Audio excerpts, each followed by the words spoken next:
Hi, welcome to Candor Beach. We are on episode 13, and today we are going to talk about the rise of super apps.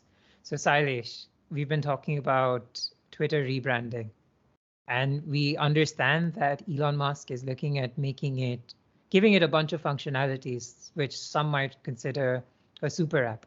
So, what is a super app?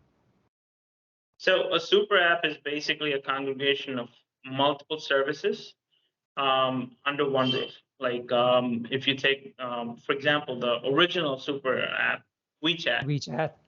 Yeah, so it has the financial services. It has, the user experience. You have, shopping. You have, bill payments. Everything in under one roof. Right. So that So, is that what X is looking to become, or that's what we uh, speculate? I believe it's more like it's aiming to become a messaging system, shopping experience, entertainment experience, everything under one roof. Like he's bringing the social media connection for the entire app. And how is that going to match up against old Zuck's Meta? Threads, threads. I mean, threads is I don't No, know. not just Threads, threads. I'm talking about Meta platforms. Meta. He's planning for a metaverse, right? So, but that is going to take longer time to take off than just regular Meta itself, Facebook. So I think this is the evolution of all the apps. So I think Mark congregation. Zuckerberg's already introduced a bunch of these features. Like I understand that there has been the strategy of identify a winner and then buy it or build it. Sort of a strategy that they have adopted into the past in the past, but I believe they have the right ingredients. With Instagram, they have a lot of influencers, which is what Mm, YouTube did. And while YouTube's progressed to paying their content creators, which is what X is or Twitter, whatever you want to call it, is yeah. planning on doing, Instagram has the potential of revenue sharing. It will definitely solidify their base. WhatsApp has payments. I don't know if Messenger has payments as well, but I Mhm. think they do as well. The Facebook payment is Messenger. just like, yeah, but then I don't think Instagram is paying any of. I mean, No, I'm not talking about in, revenue sharing. I'm talking about this a separate feature, oh yeah, payment payment system. wallets. Yeah, Yeah, like a payment. Yeah, I don't think Facebook or Meta has it, but it does. yeah, WhatsApp has it. WhatsApp does have the I payment think system. Yeah. Messenger may also have it. I'm not 100% sure. No, no, no. It does have it. It has it through the UPI system, right? Messenger, Yeah, WhatsApp Facebook Messenger. Messenger. It has it through Facebook the. Messenger is a Oh, different I type. don't think about that. I don't know. Yeah. I've never used it. All right. And then Facebook also has a marketplace, Yeah, the which marketplace is is there. It's which is pretty good. It's like the Craigslist OLX thing, right? So it's actually very. I've actually shopped on Facebook Marketplace. Marketplace. fantastic. So Yeah. yeah, I can see why you were stuck with the meta word. Um, But what I would speculate then is that while Elon is trying to pivot Twitter into something that's more than what their new rival Threads is going to be, it is essentially still occupying the same space that Mark Zuckerberg has already made his own. Yeah, so How he would a did, super but app he's not compete? that successful in it. Like I feel like this is the direction he should have took. Like if you look, like the adoption of WeChat and stuff, and WeChat has 1.3 billion users, Hmm. and that this is where the evolution going to be. Like you have everything under one roof. Like you have the performance, you know, um, you know, um, like cost saving. So certain apps actually help, super apps. If you shop through that, they actually give you a lot more cost saving. Personalization. They uh, they do the entire user experience under one. So I think that is where it's evolving to. I would say that a super app is essentially creating an ecosystem. And that is something that Apple has cultivated, Amazon has cultivated, is cultivating.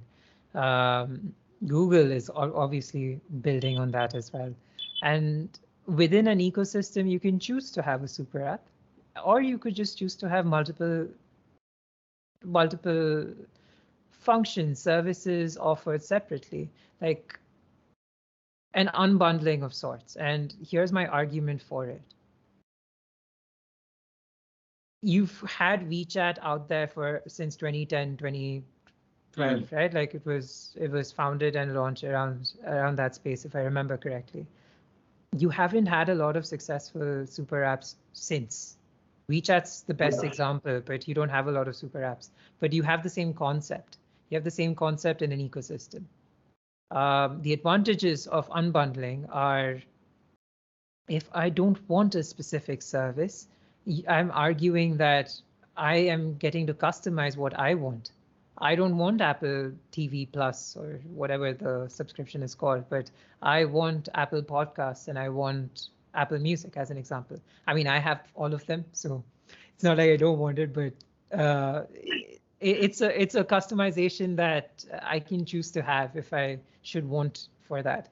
It it occupies less space. I would say that in terms of if I wanted to watch something on Apple TV Plus, like if I wanted to watch Ted Lasso, I don't have to have Apple Music running. And at the end of the day, from a programming perspective, there is the whole argument that this is occupying some running resources.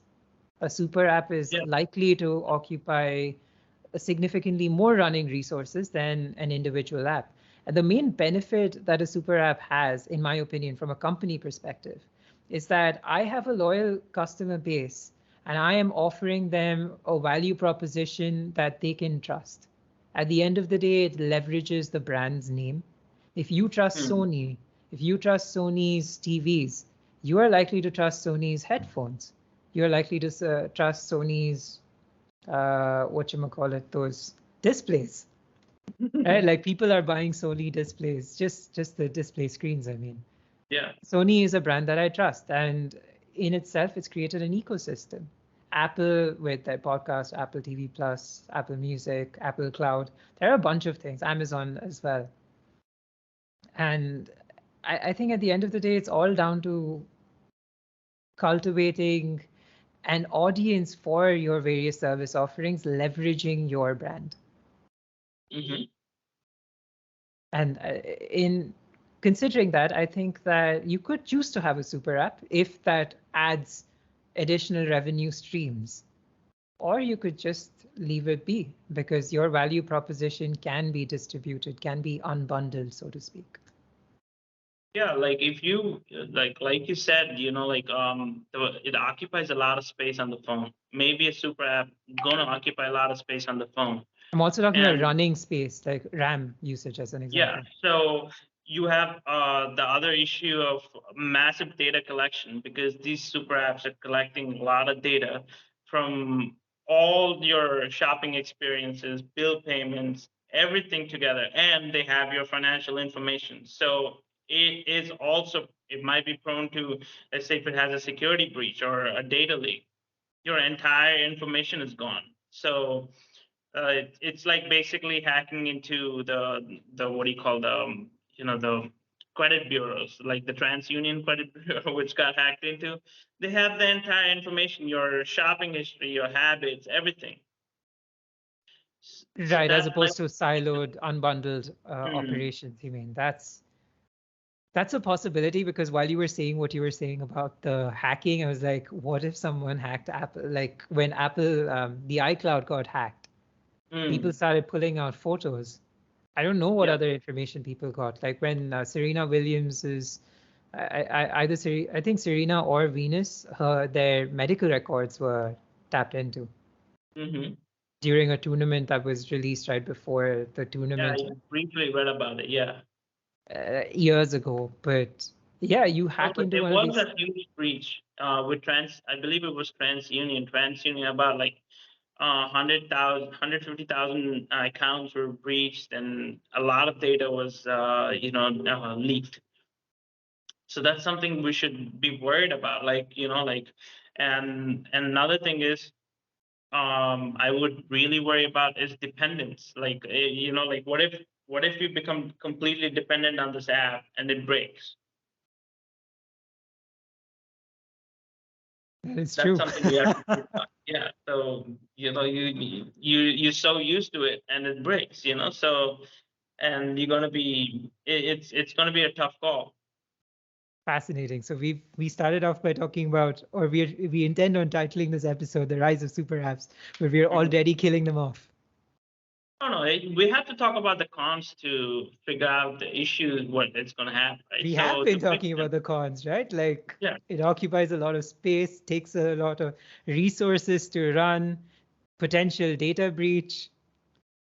Yeah, I mean, we did expand upon the pros. It's performance. It increases, like, what do you call, it's You were under the talking about same roof, personalization, right? Because everything's under the personalization. same block. So you have the user experience. Like you can integrate all your shopping habits under one app. So it actually it increases your flawless shopping experience. So I have an argument against that as well. You know how Uh-huh. Apple creates these devices, right? These wonderful Yeah. iPhones. Now, your data apparently is stored on your iPhone. Like they put this whole Apple privacy thing, like they keep advertising about it. So everything's on this device.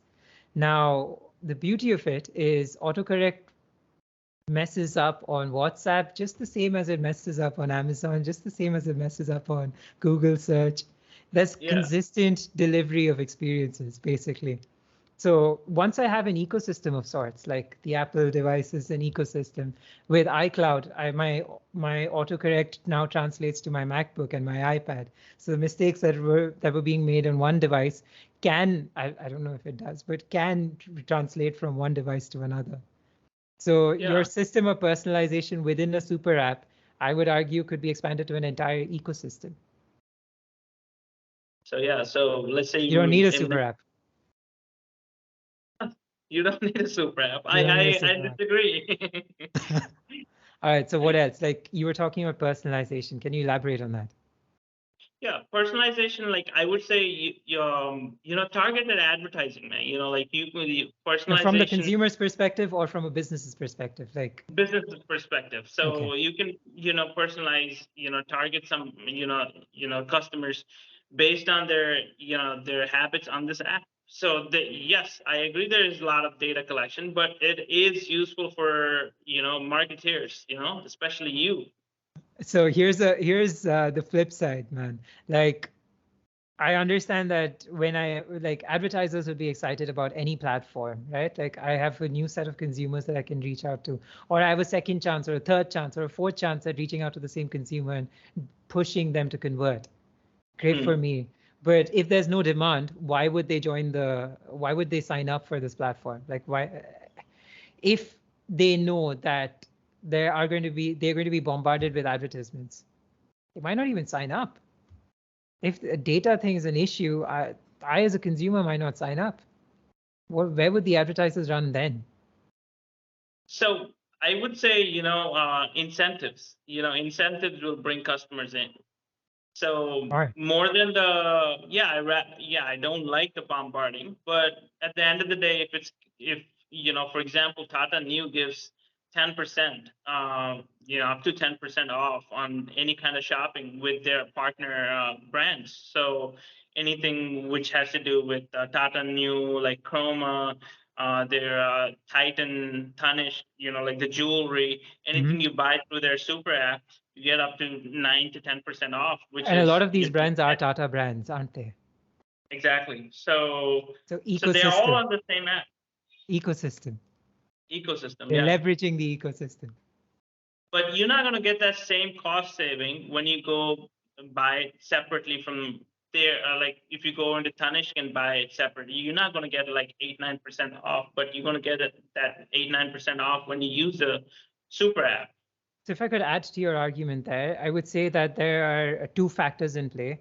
One is when I am an individual business with like one like I'm driving I'm using incentives to drive certain behavior, but the second block is I could be passing forward producer surplus, like Mm. efficiencies that I gain from by using a single stream as opposed to divided multiple streams, those efficiencies are being passed on as incentives. So Yeah. essentially, I'm talking about incentives in both places, I guess. Well, one's derived from operational efficiencies, one's a marketing budget. That was why I said two different things. But yeah, go ahead. Yeah, so I would say incentivization will break like the bombarding. Yeah, it's okay. I don't mind the targeted ads if I'm getting 8-9% off. That's my perspective. And a I lot would of also say that there is the argument that these targeted ads are something that I'm looking for. Like if I went to search for like my chair is rickety Mhm, right now, and I want a new computer chair. Now, if you give me the mhm. right offer, I'd be happy to buy, but I'm not Yeah. able to see that content. No, honestly, I clicked on targeted ads before, if you bring back that point, like, for example, I was searching for an air purifier, and I believe I was looking at a company, Sharp air purifier, Yeah. and I ended up buying Philips air purifier through a targeted ad. So targeted ads are not always bad. Oh, because the value proposition that Philips offered, I'm assuming, was better. Yeah, and it's just not the price. It had all other, like it had like three filter layer purification, and so simple like that. So How much those did are stuff. Philips pay you to advertise? I don't think it's paying me. We're not remarketing here, guys. Like Yeah, so we don't have an audience. So all right, that's interesting. So you were talking about personalization. I think there were we went over performance to an extent. Uh, mhm. Performance from the perspective that I think a super app is going to require heavier resources, but you had a point towards performance as well in terms of Yeah. how super apps perform a little better. Can you talk about that? Um, Performance, like if you think about how well the app performs, it'll have glitches. At first, all these super apps have No, let's glitches, talk but about ideal state. Like it's moved to maturity. Now what? yeah. So in that case, I'll be very comfortable using the app, or any of the target clients. No, I mean, like, what performance benefits does it have over the current unbundled setup? Does it? Um, I would say, like it won't have any, like downtime, right? So you won't have any, you don't have to change apps. Switching. Yeah. Interesting. Interesting. So you don't have to switch between apps. You're in the same app buying, like you can go from buying, for example, jewelry to ordering groceries, on the same app. You don't have to waste time on, going into a different app, or if you don't have that app, you have to download it. There is a Right. bunch of stuff. So you're under the same roof. That's interesting. That's interesting. And from you were talking about data breaches as well. So Mhm. that's a solid con. Is there something to speak of from on the pro side? Like are super apps possibly more secure because they're just one setup? Like I don't have to buy security. I don't understand this well enough, so I'm just going to try and build this out in my head. But I don't have to defend a bunch of apps. I can just defend the single one. Is that a benefit?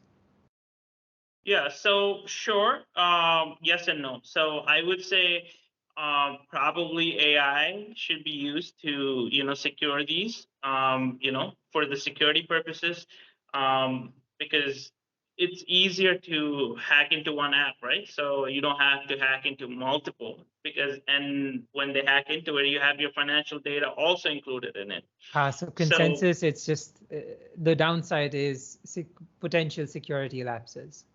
yeah, probably two-factor authentication and log into the app. So you have this fingerprint login, and along with your regular login, I would say Mhm. two-factor authentication might help in securing the app security-wise. If you're looking at it from the perspective of the app itself for data leaks, I think it has a long way to go. Understood. All right. That was an interesting conversation. Do you have any concluding notes? Like my conclusion is a super app feels like an I ecosystem. want. Sorry, what were you saying? Mhm.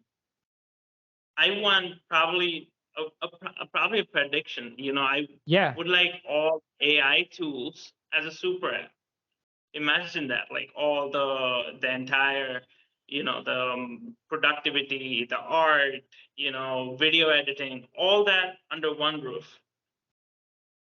All right. I'm going to give a conclusion to begin with. I would say that super apps sound like ecosystems to me, and ecosystems have succeeded where super apps have not so far. There is WeChat, of course, but then I would say that in the last decade, we haven't seen too many super apps come up. We've seen apps with multiple functions, sure, but they haven't risen to the scale of WeChat. And which is why I would say like ecosystems are thriving right now. Ecosystems are the way to go. Essentially, they all boil down to leveraging an audience that you already have. That's what influencers do. Like if I were peddling fashion as an example, I could maybe peddle something else like perfume. Musicians, movie stars, they do that, right? Like Lewis Hamilton, 7-time world champion. He's a musician. He's into fashion. He's also a race car driver. So he's also influencing these other sectors. So my argument there is that at the end of the day, it's just leveraging an audience that you have. So that's my take on super apps versus ecosystems. And in terms of speaking to your prediction, I like your idea. That's quite cool. Like look at the value chain that someone can affect and then vertically integrate or horizontally integrate. It's a very interesting idea. Yeah, it's going to help a lot of creators. You can go from picture editing to video editing under the same app. You should start building it right now. Maybe. Before we release this episode. Don't steal our app. All right, man. Thank you. Thank you guys for watching and see you on the next one. Yep.